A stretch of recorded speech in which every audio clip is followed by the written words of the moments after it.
بنی اسرائیل کی بستیوں میں عامیل بن سلیمان نامی ایک شخص رہتا تھا جو بے پناہ دولت، جاہ و حشمت اور وسیع جائیداد کا مالک تھا۔ اس کے محل میں ہر آسائش موجود تھی، مگر اولاد کی نعمت سے اس کی گود خالی تھی۔ اس کا ایک بھتیجا تھا جو بظاہر اس کی خدمت کرتا، مگر اندر سے حسد اور لالچ کی آگ میں جل رہا تھا۔ وہ غریب تو تھا، مگر نہایت چالاک اور مکار تھا۔ اس کی نظریں ہر وقت اپنے چچا کی دولت پر لگی رہتی، اور وہ دل ہی دل میں سوچتا، یہ بوڑھا کب مرے گا کہ میں اس تمام مال و دولت کا تنہا وارث بن جاؤں۔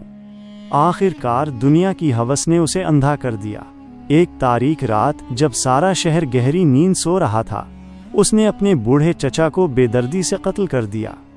اپنے گناہ کو چھپانے کے لیے اس نے لاش کو اٹھایا اور شہر سے دور ایک دوسرے گاؤں کی سرحد پر پھینک آیا۔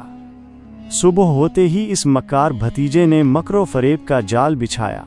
وہ دھاڑیں مار کر رونے لگا اور اس بے گناہ گاؤں والوں پر تہمت لگا دی کہ انہوں نے اس کے چچا کو مارا ہے۔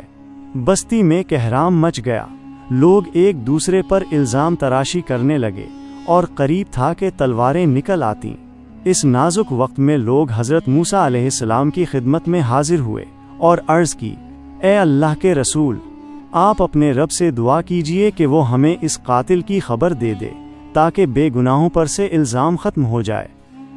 اللہ نے اس معاملے کو قرآن میں یوں بیان فرمایا، اور جب تم نے مار ڈالا ایک شخص کو اور پھر لگے ایک دوسرے پر بہتان کرنے اور اللہ کو ظاہر کرنا ہے جو تم چھپاتے ہو۔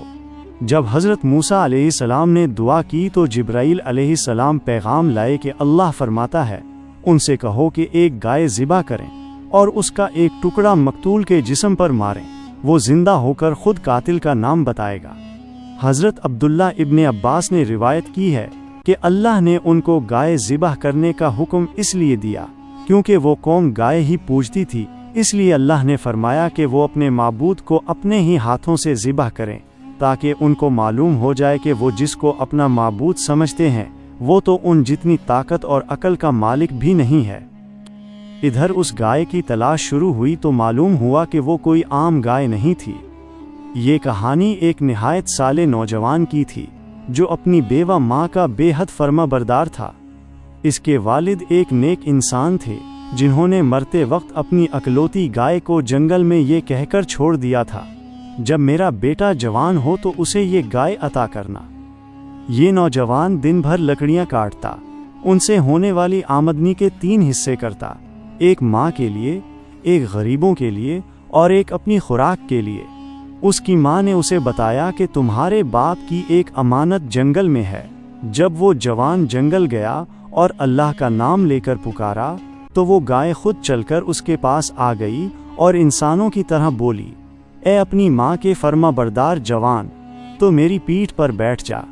مگر اس نے جواب دیا، میری ماں نے مجھے صرف تجھے پکڑ کر لانے کا حکم دیا ہے، سوار ہونے کا نہیں۔ راستے میں ابلیس نے اسے بہکانے کی کوشش کی، مگر اس کی سچائی اور ایمان کے سامنے شیطان کی ایک نہ چلی۔ فرشتے اس نوجوان کی حفاظت کر رہے تھے۔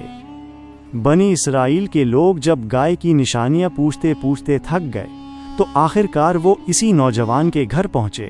وہ گائے ایسی تھی جس کا رنگ سونے کی طرح چمکتا ہوا زرد تھا، وہ نہ کھیتوں میں جتتی تھی اور نہ ہی اس پر کوئی داغ تھا۔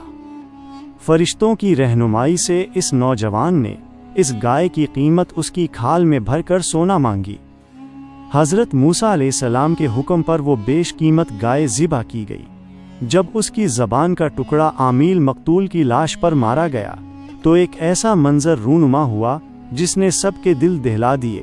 مردہ جسم میں اچانک زندگی کی لہر دوڑ گئی، رگوں میں خون جاری ہوا، زخم بھر گئے اور وہ شخص اٹھ کر بیٹھ گیا۔ اس نے فصیح زبان میں مجمع کے سامنے پکار کر کہا، اے لوگو، گواہ رہو، مجھے ان گاؤں والوں نے نہیں مارا، بلکہ میرے اس بدبخت بھتیجے نے دولت کی خاطر میرا خون کیا ہے۔ یہ کہہ کر وہ دوبارہ وفات پا گیا۔ سچائی سورج کی طرح روشن ہو چکی تھی۔ حضرت موسیٰ علیہ السلام نے اس ظالم قاتل کو قصاص میں قتل کرنے کا حکم دیا اور اس کی تمام جائیداد اللہ کی راہ میں مساکین کو دے دی۔ اس نوجوان کو اتنی دولت صرف اپنی ماں کی فرما برداری کی وجہ سے ملی۔ انسان گناہ کتنا ہی چھپا کر کیوں نہ کرے، اللہ اسے ظاہر کرنے پر قادر ہے۔ دولت کا لالچ انسان کو اپنوں کے خون کا پیاسا بنا دیتا ہے اور آخر کار رسوائی مقدر بنتی ہے۔